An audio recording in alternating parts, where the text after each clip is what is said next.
오늘부터 12월 20일까지가 이 욥기 전체의 내용을 다루고 있습니다. 그래서 그 기간 동안에 욥기를 중심으로 한 말씀으로 아침에 은혜를 나누기를 원합니다. 이 뿌린 대로 거둔다는 인과응보의 원리가 잠언을 비롯한 규범적 지혜의 근간이 됩니다. 욥기 1장은 이 원리의 약한 고리를 파고드는, 그렇다면은 이 무지한 자의 고난을 어떻게 설명할 것인가? 무고한 죄를, 죄가 없는 사람의 그런 고난, 죄가 뭐 특별하게 고통당하고 그렇게 고난을 당하지 말아야 될 사람에게 나타나는 이런 것에 대해서 어떻게, 왜 의인이 이 세상에서 고난을 받는가, 그 문제거든요. 이것이 욥기가 던지는 질문이에요. 1장의 내용에는 이제 시작되는데, 이 질문을 한두 가지 전제, 다시 말해서 1절에서 12절 오늘 읽은 본문에서 다루고 있습니다. 첫째가 욥은 의로운 자다라는 것이고요. 다시 말해서 욥은 잘못한 것이 없다. 1절부터 오늘 5절까지 읽은 본문이 보세요 한번. 이 규범적인 지혜의 확신으로서의 욥의 모습이 나오는데, 얼마나 완전한 사람인지, 뭐 이렇게만 산다면 무슨 어려움이 있겠어요. 그런 것이 욥기서 1장 1절에서 5절의 내용이에요. 욥은 잘못한 거 없어요.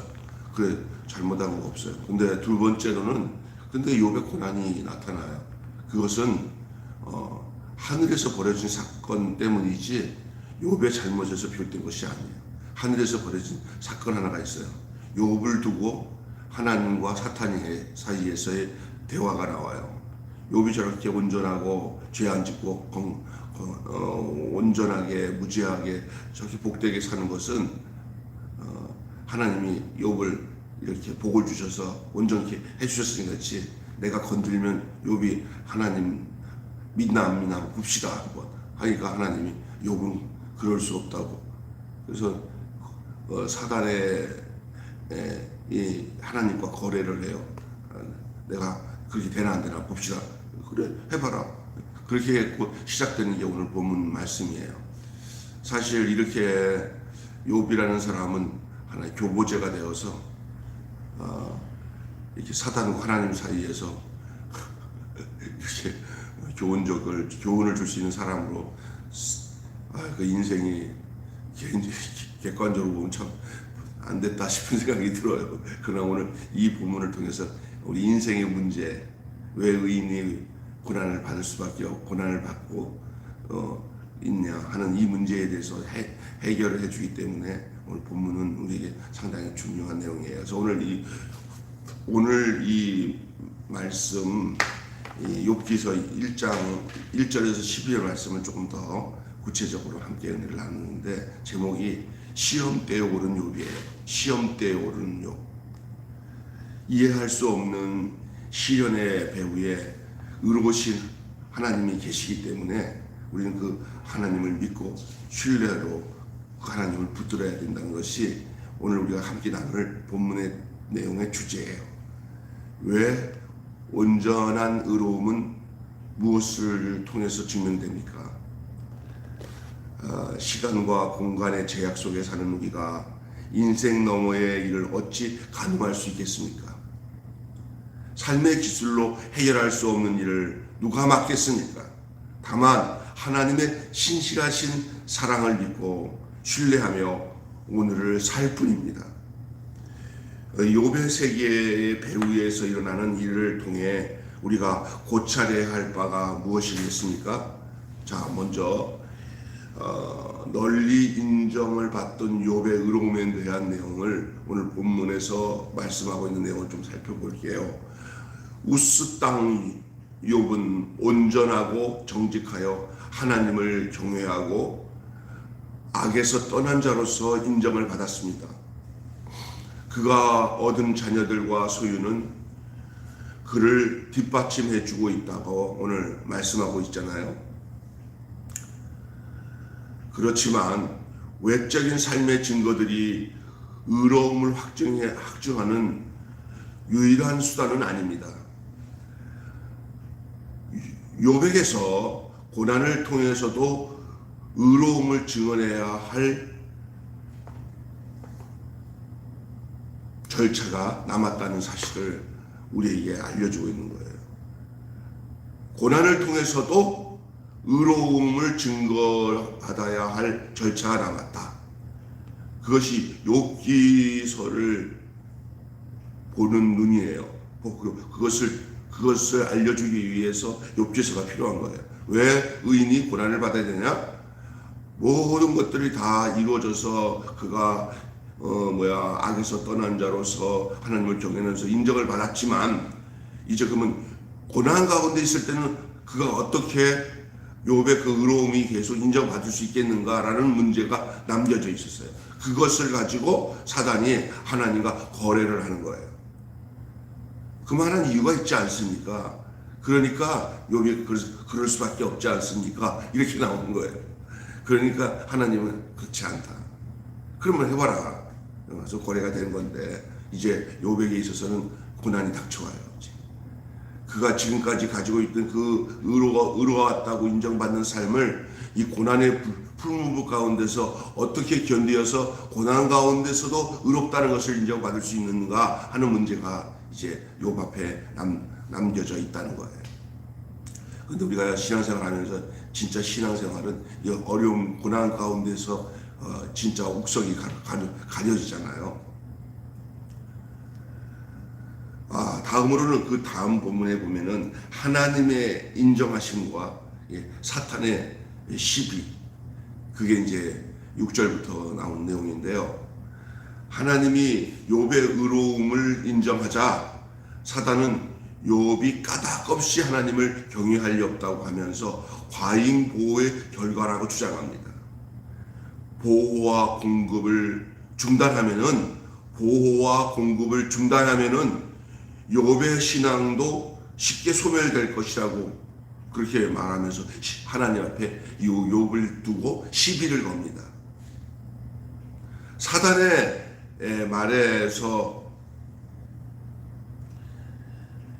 우리는 어떤 대답을 놓을 수 있는지 한번 생각해봐요. 이걸 반대로 사단이 이제 욥을 대상을 두고 하나님과 시비를 건 것처럼, 우리는 욥같이 그렇게 온전하지는 않지만은, 그러나 만약에 사단이 저와 여러분 한 개인을 두고 하나님 앞에 오늘 이런 문제 가지고 시비를 걸면서 하나님이 그래 뭐 고난 가운데 한번 이인덕이를 한번 건드려봐, 김병수를 건드려봐, 네가 어떻게 되나 보자, 전애들은 절대 변절 안 돼, 이렇게 말할 수 있는 자가 될 수 있겠는가? 또 욥에게도 그렇게 했는데 우리에게도 그런 일이 없으리라는 보장이 없잖아요. 그때 욥이 이 문제를 가지고 끝까지 그 믿음을 지키고 의롭다고 인정받은 것처럼, 오늘 우리는 이제 이 40장이나 되는 이 긴 본문을 통해서 욥의 이 문제를 보게 될 거예요. 엄청 깊은 내용이 담겨져 있어요. 그것을 우리에게다 적용하고 우리한테도 그렇게 말한다고 한다면, 사탄의 말에 저와 여러분은 어떤 대답을 놓을 수 있겠는가? 내 신앙의 원천이 무엇인가? 이렇게 하나님이 잘해주고 복주고 과잉 보호해 주셔서, 예를 들어서 보호도 해주고 공급도 해주셔서 그래서 저만큼 살지 않냐라고 사탄이 말할 때 그냥 그거예요 라고 그로만 끝날 수밖에 없는 신앙인가? 아니면 의인이 고난 가운데서도 그 믿음을 지킬 수 있는 그런 존재로서의 우리가 살고 있는가라는 것을 한번 생각해 봐야 합니다. 자, 마지막으로는요, 이 시험을 허락하시는 하나님, 결국은 사단이 이렇게 거래를 하죠. 이게 시비를 걸잖아요. 욥을 두고 하나님은 사단에게 욥을 시험하도록 허락하셔요.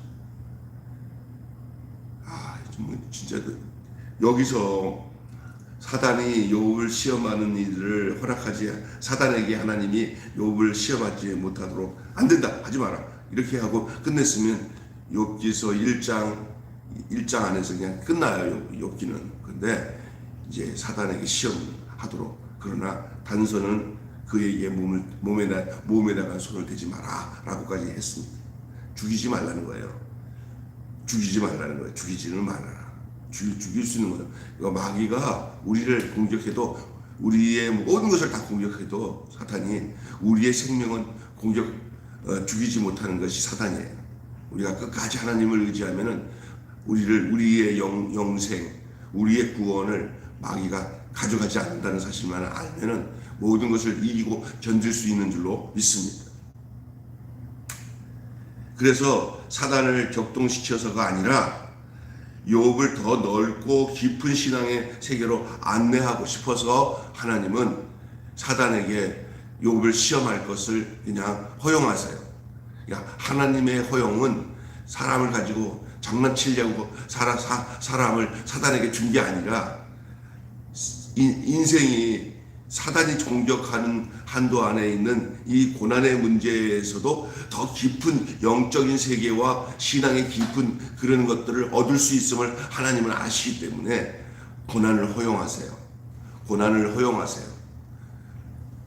또 다른 욥이 되는 거예요. 훨씬 더 깊은 욥이 되도록 욥을 더 깊고 더 넓은 신앙의 세계로 안내하고 싶어서예요.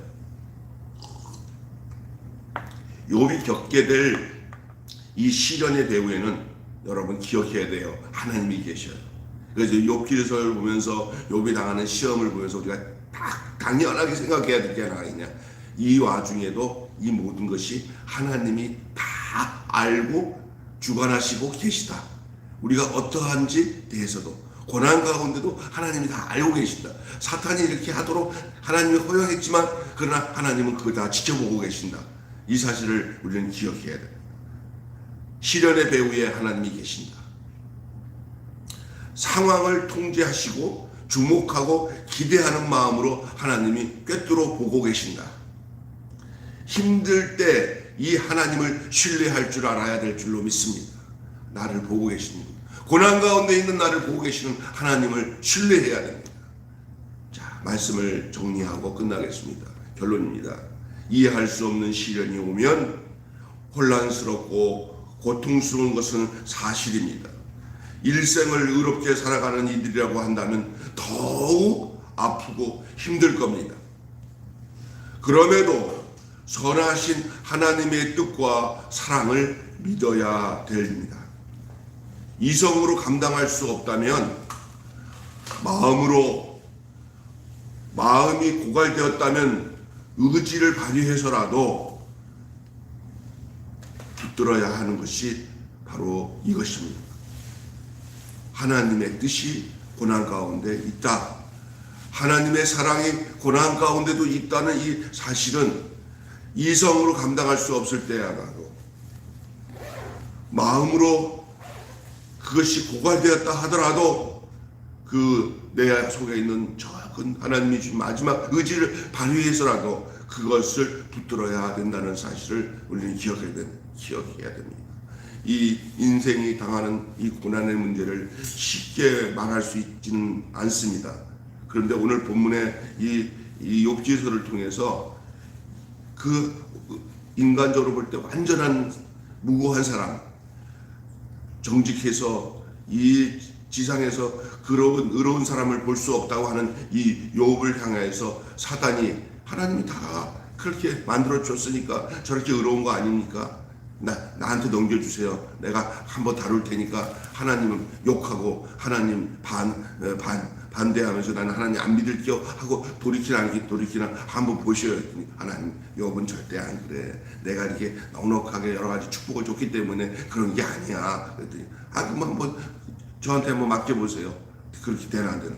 안 되니까 그랬어요 하고 가니까 하나님 그래 한번 해봐라. 욥을 건드려봐라. 욥이 변절 하나 안 하나. 욥은 절대 고난 가운데 역경 가운데 뜻없이 당하는 어려움 가운데 절대 나를 원망할 것이 아니고 더 온전한 믿음으로 욥은 나갈 거다. 하나님은 사단에게 그런 말을 안 했지만 하나님 마음속에는 그래 한번 괜찮겠네. 네가 한번 건드려 봐봐라. 욥이 변절하나, 신앙을 떠나나 안 떠나나. 아니다. 욥은 그 사이에 더 깊은 신앙으로 들어갈 거다. 해봐라. 하고는 사단에게 내어준 이 욥을 향해서 하나님은 이전보다도 더 이 속은 애달지만 하나님도 고통스러울 거예요. 욥이 당하는 거 보면 안쓰럽죠. 그러나 하나님은 그 이면에 더 인생의 문제를 해결하고 있는 이 욥의 사람이 감당할 수 없는 그 믿음을 더 갖고 그것을 의지하고 변화되어지는 그 욥을 보면서 하나님은 더 지켜보고 계신 그 하나님이라는 사실을 오늘 우리는 기대하고 있는 거예요. 그 내용을 가지고 이제 내일은 진짜로 사탄이 욥의 가정을 막 그냥 풍지박살 만들어요. 이건 뭐 갈수록 태산이에요. 그런 내용이 이제 내일 본문에 되겠습니다. 여러분, 온전한 의로움은 무엇을 통해 증명되는가? 고난을 통해서. 마귀까지도 아유 됐어요.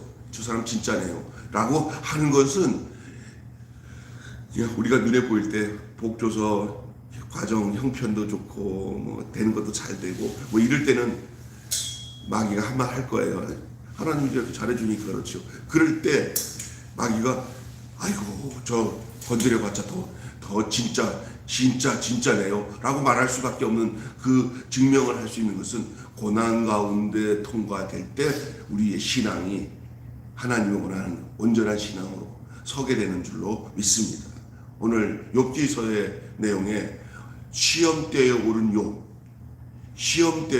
어쩌면 욥을 그런 시험대에 오르게 하셔서 그 욥을 더 깊은 신앙으로 인도하신 하나님은 오늘을 살아가는 저와 여러분에게도 사단이 내가 좀 건들 테니까 알아보시오 할 때 하나님은 우리를 믿고 기다리면서 우리를 주시해 보시는 하나님의 사실을 알고 왜 나만 겪는 고난이냐고 불평하지 마시고 고난의 뒤편에 있는 주님이 주신 축복 미리 알고 기뻐할 수 있는 저와 여러분 되시기를 주님의 이름으로 축원합니다. 기도하겠습니다.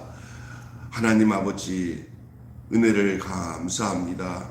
두세 사람이 내 이름으로 모인 곳에 나도 저들과 함께 있겠다고 하신 주님의 말씀대로 오늘 저희들이 소수의 무리가 모여서 하나님 아버지 유튜브 방송까지 틀어놓고 함께 말씀으로 은혜를 나눌 수 있게 주심을 감사합니다. 이 욥기서 오늘 1장 1절부터 12절의 말씀을 통해서 이제 욥기의 문을 열었습니다. 그 문을 열었더니 그 의로운 욥에게 이제 사탄과 하나님 사이에서 이 거래가 시작됐는데 하나님이 이렇게 잘해주니까 저가 의로운 거 아닙니까? 이 욥에게 그 하나님이 공급해 주는 것들, 하나님이 보호해 준 것을 끊어보십시오.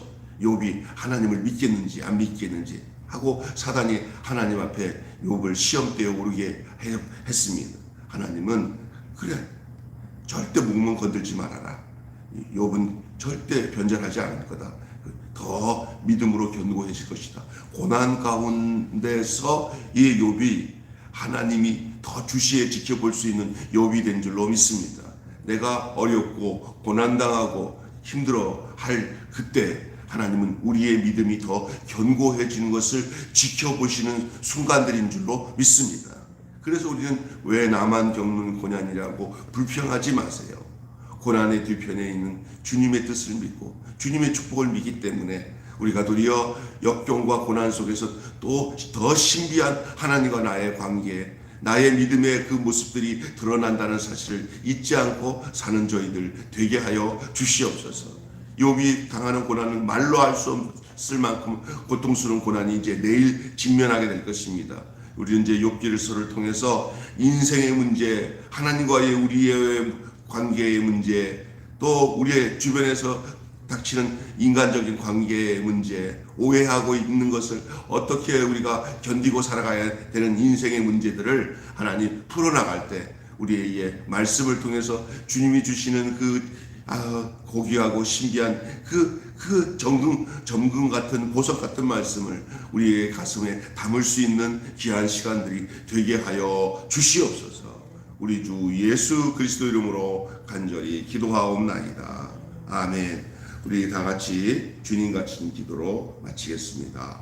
하늘에 계신 우리 아버지, 아버지의 이름을 거룩하게 하옵시며 아버지의 나라가 오게 하시며 하늘에서 같이 땅에서도 이루어지게 하소서.